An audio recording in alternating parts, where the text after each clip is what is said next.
Alan is correct. I I was here shortly. I did get lost. Hello, hello. I'm sorry. I was too into Adrian's session. Um, I could listen to him talk all day. It was so engaging. Welcome, welcome, welcome. So this session, it's a bit of a last minute thing. In all honesty, we're going to do a bit of a session, bit of a few, literally a couple of slides. So nothing too heavy. On TI TI being dead and long live TI, which obviously a play on the king is dead, long live the king. And then a bit around what I'm thinking around the future of TI and where it could go and what the functions could look like. And then a bit of an Ask Me Anything. So it's very informal. I can see we've got a few people in here. The vast majority have decided to go to Todd's session, which is probably a better idea. But we'll run it through, see how it goes. As you all know, I'm very informal, very open. So whatever you want to ask me about, you can ask me about. And I will share my screen and then we can get going. I'll obviously be trying to keep an eye on the chat as well. But yes, if there's anything important, Alan, you can flag it up and shout at me. Hopefully that should be sharing now. I think it is. So, King is dead. Long live the king. And that obviously for us, TI is dead. Long live the TI. Long live TI. Clearly forgot about Adva. Let me talk about it. So essentially, this a thought process around, and we kind of touched on it a couple of times earlier today in the sessions around talent intelligence and what it is, how it's developing, and where it's going. And I think there's some elements around how it's developing that actually really call into question the name talent intelligence and what we're seeing as an initial function. I wish I'd have had a lot of these thoughts before I wrote a book on the thing, and I probably could have looked to have a better name for the book or a different name for the book, but it's too late. It's out there. But I want to talk through what I could see potentially happening function wise, what that could look like, and why I'm not convinced talent intelligence is necessarily the right name for us anymore, and or why we are reinventing. So this isn't my slide. I didn't manage to pull this up in the few minutes I've had spare today, but this is essentially a model and a slide of some models of centralized and embedded data teams. So you have a pure centralized model, which is, as the name suggests, right in the middle of the organization, right in the middle of the hub, as it were. And then you have firing the other way, the spokes and the embedded model, and then hybrid in between. Essentially they've all got pros and cons, and by going centralized you have some really clean data warehousing, data structuring, it's single source of truth, etc. If you go embedded, you're getting really close to business. You're having much more fluid, much more agile, much closer to the decision makers and the business from that side of things. So workload management is much easier. If you're going from the hybrid in between, you kind of have a bit of the best of both, a bit of the worst of both. You're not quite as fluid, you're not quite as free. Your data engineering side of things is going to be strong, but it's not going to be quite as strong. You're going to have some data duplication and crossover and mess, but you kind of end up with a bit of the best of both. I think you can see my PowerPoint skills coming out there with the overlay of talent intelligence. I think there's a big TI element that could overlay onto this as well. So I think with the TI aspect, at the moment, I wouldn't say many of us are centralized. I think we're probably embedded in business. We're just one spoke. I think there's, when you run it across, it feels pretty comfortable to say you could end up with all three models happening within organizations. You can end up with centralized teams, you can end up with a hybrid, you can end up with embedded. And I think that in itself is quite an interesting thought process, and you work through, and you see that with some of the marketing intelligence teams. So some marketing intelligence teams are fully embedded. So each business unit will have their own marketing functions. Each marketing function will have a marketing intelligence individual or a whole team producing marketing intelligence for that team. It means you're really close to the business. You're working on super high priority things for the business super fast. Quite often, though, you end up seeing that end up being centralized because you end up with people going native and going rogue, and they're producing work to justify their boss's needs, not what actually is needed across the organization. The data quality is poor because it's you're having duplicative work across the embedded functions. So you quite often see it going back to centralized, and this is kind of like a pendulum. It just quite often just sits swinging away. So I think there is an overlay there. There's an overlay for TI and how it could all play through. And just looked on the chat. Q for book number two absolutely is. I think that's going to be something on the radar. But I think there's an overlay to this as well. So I think this gives us some like essentially target operating models for what talent intelligence could be, and any of us could roll through with this at any given time. So current state, any of our TI teams, I think, could probably roll into and make the argument to be any of these models. But I think there's four elements, and I've kind of touched on the embedded intelligence piece, but there's four elements that are kind of the overlay. I think there's a potential, and these are potential functional futures that I could see happening. One is a COE. I probably should have animated the slide so it comes up in a beautiful time as I click on each thing. But anyway, COE. I could see talent intelligence growing within organizations and expanding beyond talent acquisition and keep on growing, getting invested into, and becoming a center of excellence in its own right. In the same way you have talent management, you have talent acquisition. I think talent intelligence could become a COE in of its own right. That would obviously lend itself to the centralization, probably more to the hybrid, because you can have the centralization of the COE and then the spokes of the ring fence teams essentially out to the business units and specialization. I think that could happen. Needs a lot of investment. We need to prove some real ROI. That is an option that could happen. I think you've got the merging. So the merging of HR analytics functions, people analytics functions, talent acquisition analytics functions, talent management analytics functions. There's a lot of functions within the broader HR domain that at the moment, if you had to sort of look at the function, it's actually a bit like the embedded. If you said HR intelligence is the overarching theme, we're all embedded within different parts of the business, whether we're HR analytics, people analytics, talent intelligence, whatever it may be. And I could see a future where HR gets its house in order and you end up with a centralized HR science or workforce intelligence, whatever name you want to call it, function, bringing all those elements together to have a more holistic picture. I think dropping down to the bottom right, I mentioned embedded intelligence. That could be a really interesting option as well, where we have super specialized talent intelligence individuals that are heavily embedded into business units or markets or functions to give really discrete and distinct service offerings for them. And I think that particularly comes through when you think about Anastasia's presentation earlier around strategy and M&A.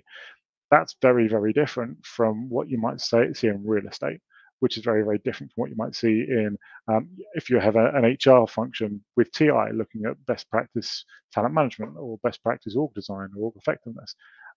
So I think you could end up with an embedded intelligence organization where you have lots of specialized groups very close to the business, very siloed usually, not a huge amount of collaborative working, not a huge amount of cross-functional, cross-pollination of ideas, but hugely specialist, very close to the organization, hugely impactful and very agile. Then moving to the bottom left, the final thought process could be around a centralization of intelligence. So not limiting to HR analytics, HR science, HR intelligence, talent intelligence, workforce intelligence, not limiting ourselves to the field of talent, but saying, well, actually, primarily we're an intelligence organization, we're an analytics and intelligence organization. We just happen to be in the field of HR and talent. If we then look to partner with business intelligence, market intelligence, marketing intelligence, cyber intelligence, cyber security, I think there's a lot of other intelligence functions within organizations that when you look at marrying them up, produce some really interesting aspects. And I still think there should be specialization within, and I still think there'll be centralization within where within each area you may have the specialists in marketing intelligence, you may have the specialists in talent intelligence, etc. But I think if you look at the skill sets needed, it's very often very similar. You particularly as the teams scale and grow, you need good data engineering. You need good business into engineering. You then need good data science analytics to look and analyze that. Some good product build guys. You then need elements to do the consulting side of things and doing the whole business interaction, the account management. We're all coming at it from slightly different angles, but the raw skill sets are very similar. I think some of the mechanisms are different, Yeah, TI generally, you're going to see more projects and business problem statements you're trying to address and answer a question, whereas marketing intelligence is more programs. It's ongoing, always on campaigns against certain competitors, for example, certain product lines. You might see HR analytics are usually more hypothesis based, and they've got a hypothesis that they're then trying to prove or disprove, whereas TI might be more problem solving based. So they've got a business problem statement they're trying to dig into and try and uncover the solution to. So I think the mechanisms within each differ and change and vary. But I think ultimately the skill set within and the potential from within um, could lend itself to a centralized function. I've just seen another question in there. How is info shared internally across all business units? Do you sell intelligence to more than one area? Yeah, Heather, for us, absolutely. Well, I think sharing intel across is really, really key. I don't think it's done well enough in any organization I've ever been in. I think it's probably one of the biggest uh, opportunities for vendors in the future is having really, really good knowledge management and intelligence management platforms. I think that's a huge, huge opportunity there at the moment. Um, yep, to just jump back up. Remy, yep, agree. Cross-functional, absolutely the way forward. So I think that's four potential options. Which one of those do I think is the one I would like personally?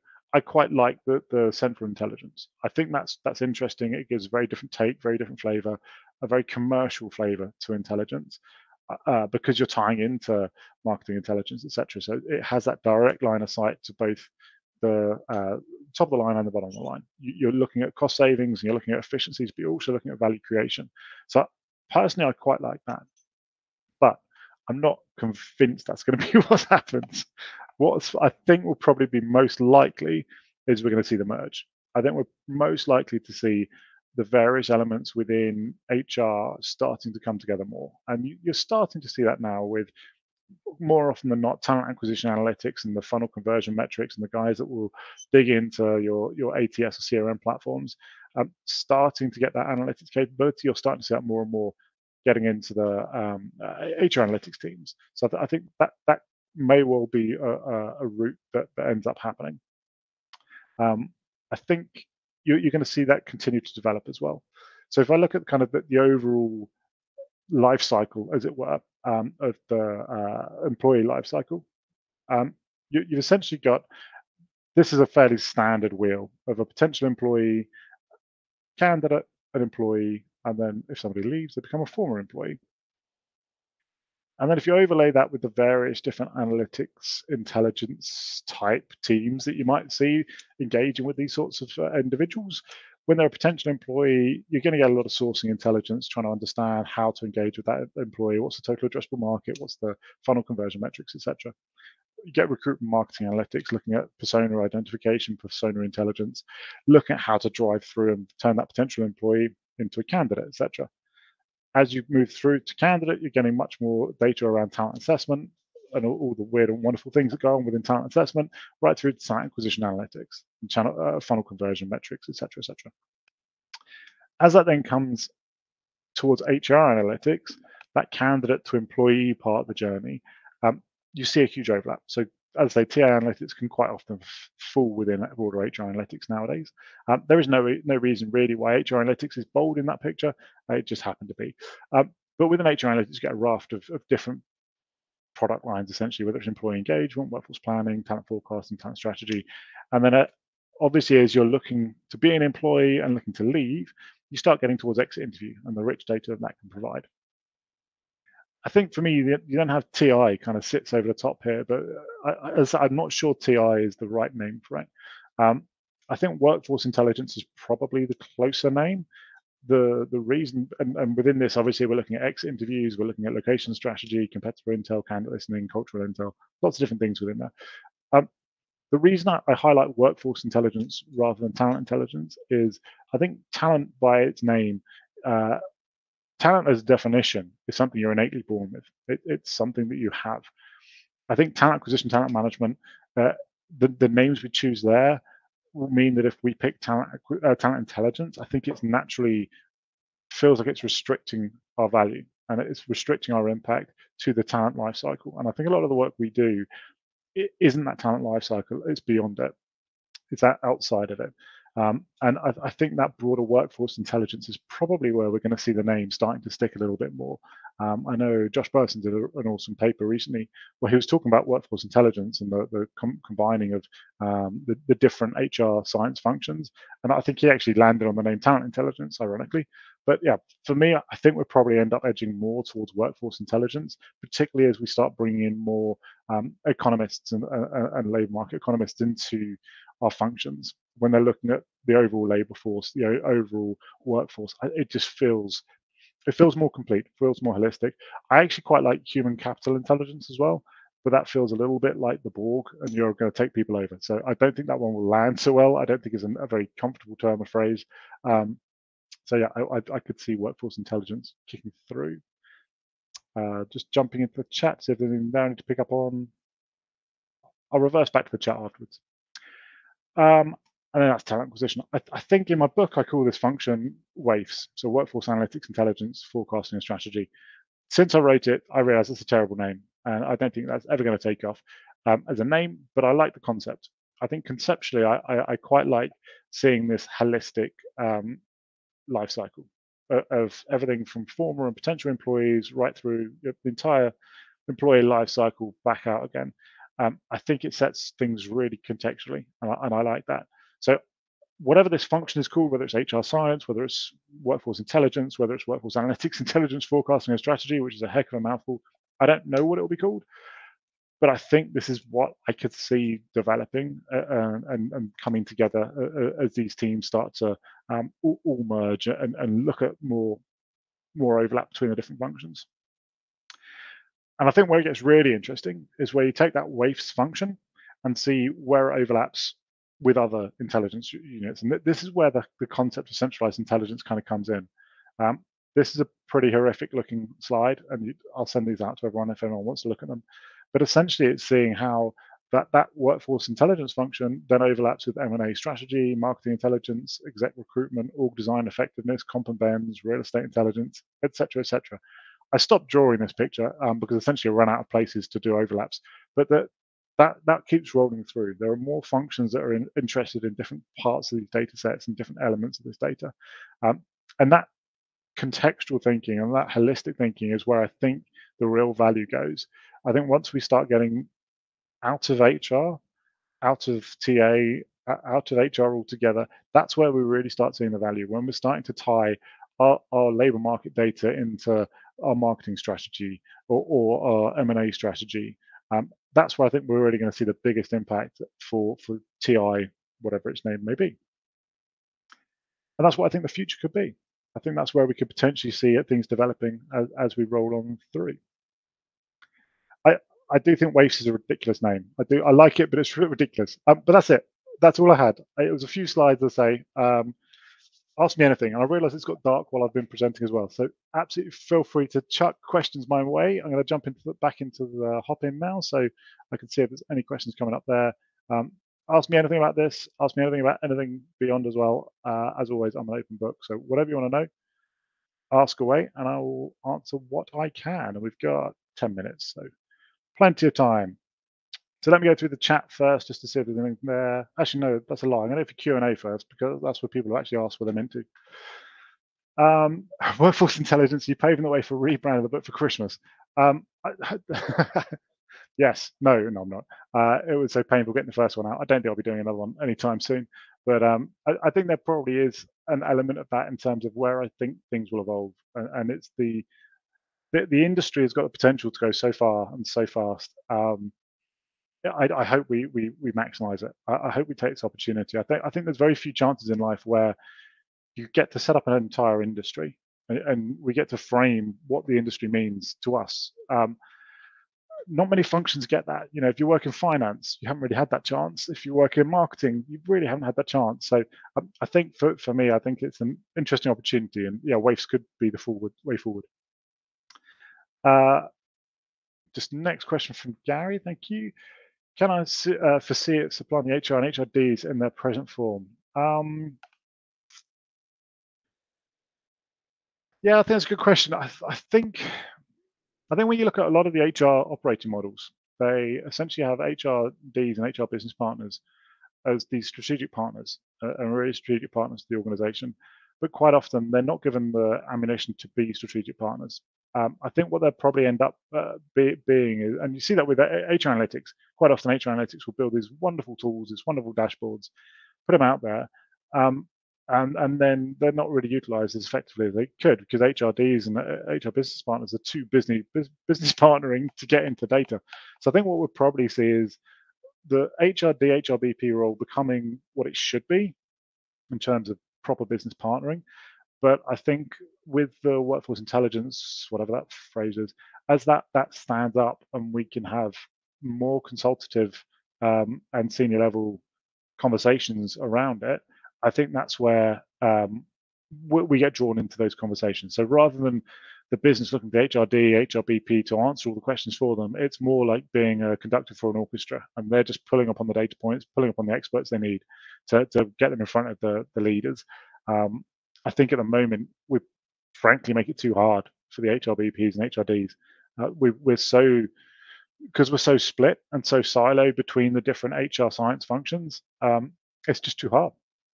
It's too hard for them to know who to go to get answers for what. So I think as we make that simpler, it will enable them to be better at what they're doing. Uh, Alison's question: why do you think we run away from the term human capital intelligence? People are assets, and companies to run access to the skills they need in the same way they run access to the finance they need. We don't have to treat people differently because we treat them as an asset. Yeah, I agree. As I quite like the phrase human capital intelligence. Um, I think innately humans want to be seen though as individuals rather than bespoke units of labor and discrete units of labor. And I think that's the bit where people freak out a bit is when as soon as you start thinking of them as a discrete unit of labor, they start to freak out a bit and feel like they're just a number and a cog in the machine. Which even if we are, frankly, I don't think people want to feel that way. So I think it's the taste it leaves in the mouth rather than what it actually does or says or what it actually means. But yeah, personally, I quite like the phrase and the term, but I think it would probably work better for consulting than it would for HR analytics, people analytics. Yeah, but I'd be quite happy to see myself wrong on that one because I think it's quite a good term. Saif, essence of TI lies in straightforward consulting aspect of it, or just trying to get the external outside perspectives, the business to drive conversation across the organization for them to pursue it, incorporate it, and drive to execute it. Good question.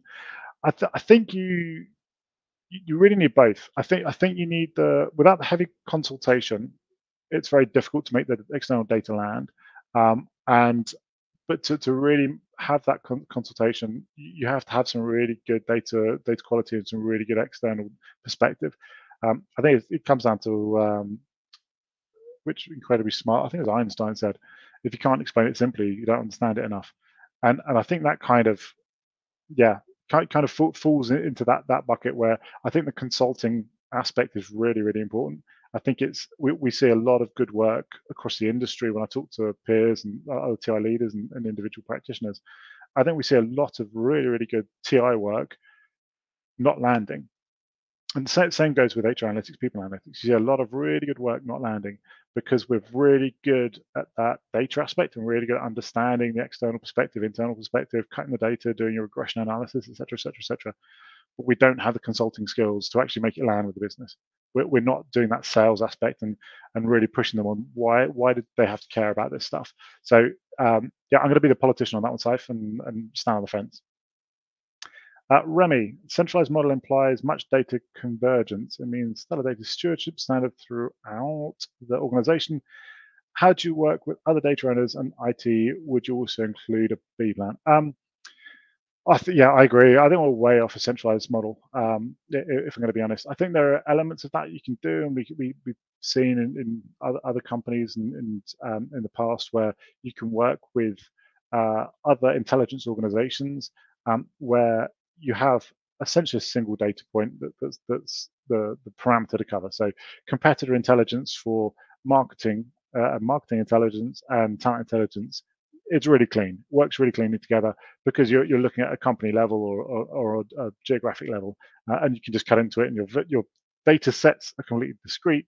You just bring the results together into a holistic report. I think if we really want to get into it and having unified data sets and proper data engineering, etc., I think there's a long way to go, a long way to go, and I think it would be a long path, but like everything, it starts a step at a time. I think getting our own house in order first, getting HR science in order first, that would really be a huge step. If you started getting talent acquisition analytics, talking to the HCM analytics and HR analytics, if you've got TIO laying that, you could do some amazing stuff if we just got our own house in order first before we even start going near, IP intelligence or marketing intelligence or BIUs or anything else. I think just getting our own house in order first would be massive.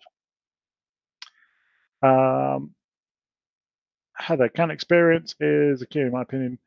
What do you do analytics around this, i.e. interviewing new hires? Yeah, I think it's huge. We don't do too much in terms of interviewing new hires within my team currently. There's a whole other team at Amazon. We've got teams for everything. There's a whole other team that does the whole recruitment cycle piece. But I think it's super important. Super important. We have a whole pillar in our team which is around talent sentiment, understanding what the external perception is and how that relates back. So understanding candidate experience on that is really hot. We do the overlay of the information that team is getting internally through their interview process. How does that compare with the perception and what people are seeing externally through places like Indeed or Glassdoor, etc.? So I think candidate experience is really hot, but I think that overlays also with the broader cycle. So it's not just the candidate experience. Once they're on board, how does employee engagement compare to the external perception work as well? Are you seeing recurrent trends? Are you seeing similar data points? Are you seeing certain locations that are red on both sides? So I think there's a lot that we can be done. I think generally speaking, the data is all there. It's just getting access, it's getting capacity, and it's getting the customer. Understand that the biggest problem I think most TI teams have is they wait for the customer to come to them with a problem, and then they do the analysis or the solution, etc. I think there are so many angles for the data that we've got at hand at the moment.